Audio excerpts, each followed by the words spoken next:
breaking news from KXAN News. Have all members voted? There have been 121 ayes and 23 nays, 2 present non-voting, 3 absent. The resolution is adopted. The chair directs the chief clerk to notify the governor of the House's action. The chair directs the Committee on General Investigation. Breaking news, the House voted about an hour ago to impeach Attorney General Ken Paxton. We are waiting on the governor to appoint an interim in that position as we start looking ahead at a Senate trial. The Attorney General faces 20 accusations from a House committee ranging from bribery to retaliation. It all stems from an investigation that started after Paxton proposed using state funds to settle a $3.3 million whistleblower lawsuit. Our Capitol correspondent Ryan Chandler is at the state Capitol right now.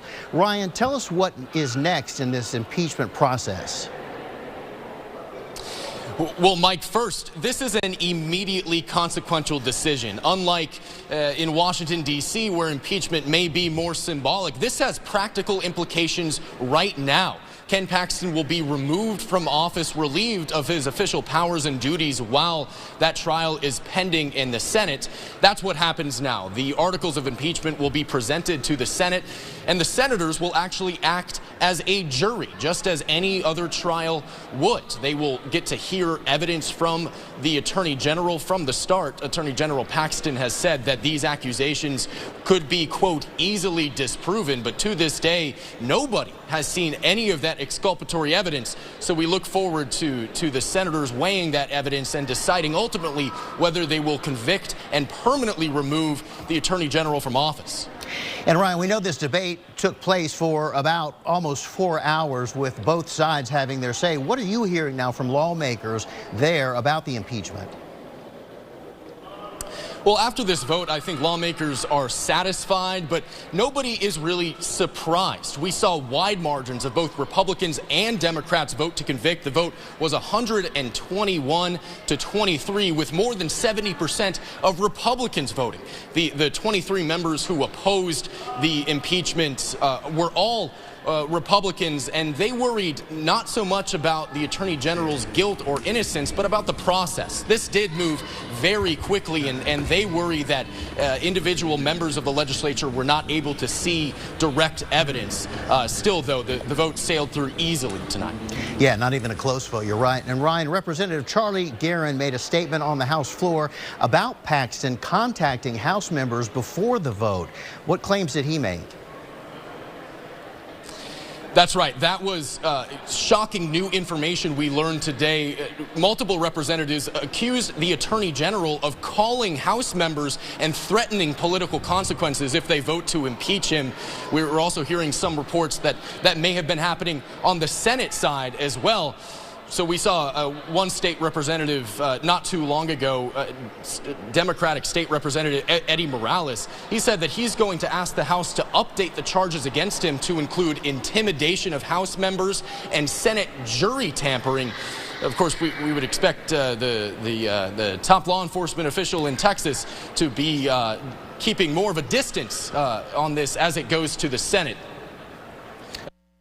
And I would like to point out that several members of this House, while on the floor of this House doing the state business, received telephone calls from General Paxton personally, threatening them with political consequences in their next election.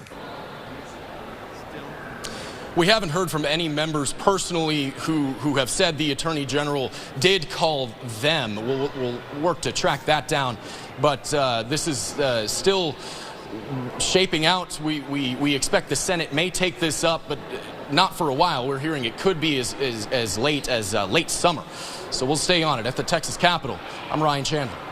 Ryan, thanks for your reporting. We appreciate it. And Paxton did release a written statement moments after the vote. He called the process illegal, unfounded, and unethical. Paxton wrote, quote, "What we witnessed today is not just about me. It is about the corrupt establishment's eagerness to overpower the millions of Texas voters who already made their voices heard when they overwhelmingly reelected me." Paxton is referring to last November's election when he defeated Democrat Rochelle Garza by a double-digit percentage margin. And the Texas House Democratic Caucus released a statement on Paxton's impeachment. In that statement, Representative Trey Martinez Fisher says this vote is about the people of Texas and ensuring their elected officials are held accountable when they violate the people's trust. As we start looking toward the next steps of this impeachment process, we do want to give you a look inside the House chamber today as representatives discuss the vote for nearly 4 hours. Take a look. History in the Texas House.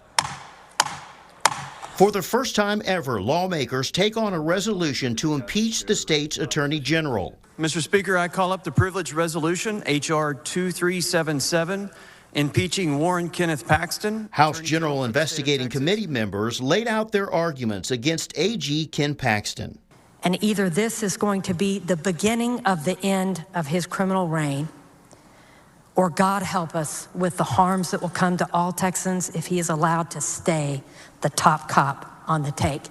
Paxton's defenders made their case to the chamber against impeachment. Now, there may be a lot of evidence out there. There may be volumes of evidence that would justify impeachment, but we don't got it. We don't have it. It's not there.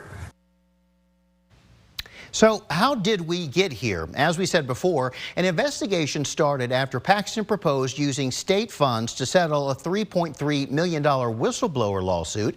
That lawsuit was filed in 2020 by 4 former staffers who accused Paxton of corruption. They were fired from the Attorney General's office after claiming Paxton misused his office to help a campaign donor. Those accusations led to a federal investigation that is still in progress. Well, this historic moment in Texas brought some big crowds to the Capitol. KXAN's Mercedes Hernandez is outside the chamber where people were lined up to listen today. Mercedes, describe the reaction after the vote for impeachment was announced just about an hour ago. Yes, Mike, now the tone of the kind of crowd coming out of the chamber was one, some of disbelief and some of relief. We'll get into that in just a little bit. Now, the long lines of people that were waiting to get into the gallery, if you can believe it or not, it's around the corner. So picture how many people can fill this room right here. They're all gone now that the House has voted to impeach. They were waiting for that historic vote. Now, folks say that they were waiting as long as 8 hours here at the Capitol for that vote. Some of the people in line were following the Attorney General's call to show up and stand in solidarity with him, many of them wearing stickers to show that support. For some, the vote comes as a relief. Others, though, say that this isn't over just yet. I am ecstatic that justice was served, that it was shown that there was just cause to go to trial. This is an attempt to steal the election of Ken Paxton away from him and a way to disenfranchise the people who voted for him. This is a coup, and it's not going to stand. It has energized the base like nothing I've ever seen in my lifetime. Now, some of the folks that I saw, some of the political groups out here that I saw today included the Guadalupe County Republican Party and members of the Travis County Democratic Party. At the Capitol, Mercedes Hernandez, KXAN News. Thanks, Mercedes. Former President Donald Trump took to his social media platform Truth Social earlier today to blast the Texas House's impeachment effort. He wrote, "The rhino Speaker of the House of Texas, Dade Phelan, who is barely a Republican at all and failed the test on voter integrity, wants to impeach one of the most hardworking and effective attorney generals in the United States." At the time, Trump also said that he would politically target Texas House Republicans who allowed the impeachment to go through. After the vote, he posted again on Truth Social, attacking Speaker Phelan, sharing that video of the Speaker slurring his words while presiding over the House floor last week. First warning weather with meteorologist Nick Bannon. All right, we're watching one storm that's moving into portions of Williamson and Travis County, and right now it's bringing rain to Round Rock, right along 35, just south of 45 toll from our Whittlesey Landscape Supplies camera there. Most of you are still going to stay dry this evening. Most of you have stayed dry all day, but this one storm moved through the hill country, and right now it's moving from Williamson County into some parts of northern Travis County. Cedar Park, Whitestone, Leander, Jollyville, Round Rock now getting in on the rain. It's weakening a little bit. It's got some occasional lightning, but mostly this is a heavy rainmaker, but a brief storm. It's not going to be around for long. It's moving to the southeast at roughly 25 miles per hour, moving into the Pflugerville area within the next 15 minutes or so. Only 20% rain chances here through the early evening. Rain chances drop to 10% at 9 and down to 0 here at 11. But there's more spotty storms in the forecast for your Sunday. We'll take you to your Memorial Day, which has higher rain chances ahead of a wet pattern as we head into June. We'll be right back.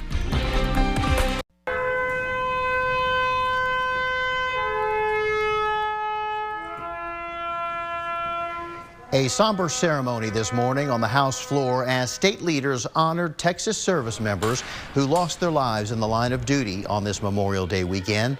The governor spoke and then greeted and comforted family members who attended the ceremony. It happens every 2 years during the state legislative session. One person is critically injured this evening after they were hit by a train.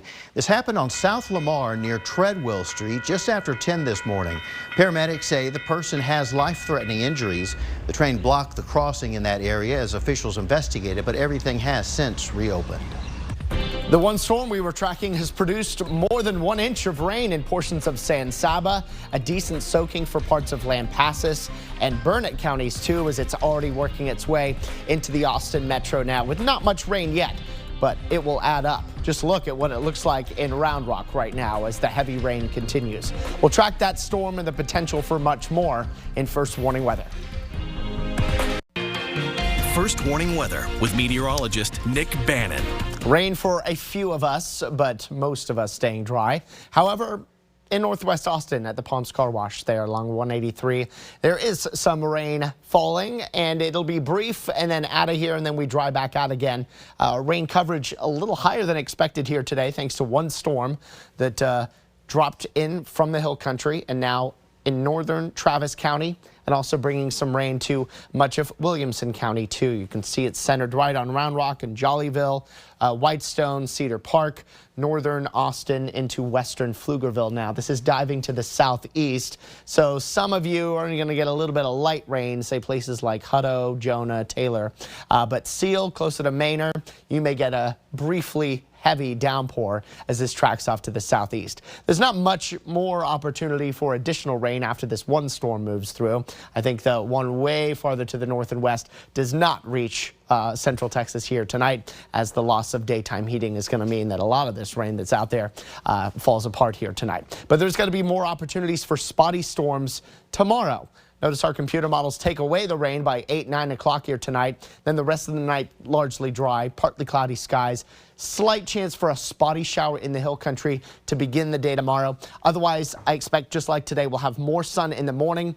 Clouds bubble up in the afternoon. And then we could get a few spotty showers or a couple of thunderstorms. Give it a 20% rain chance tomorrow as well. So most of you staying dry tomorrow too. Another day to have the KXAN weather app handy. And then the rain chances drop off tomorrow night. However, we're starting to get Monday and your Memorial Day into range of some of our higher resolution computer models. And they're starting to agree on the wettest weather in the morning falling in the hill country on Monday and then starting to pivot into the metro as we get into your Monday afternoon and parts of the evening. This does not look like an all-day rain, more on and off, giving large portions of the day dry. There are still some of our computer models that actually keep all of Monday dry, but more of them are wet.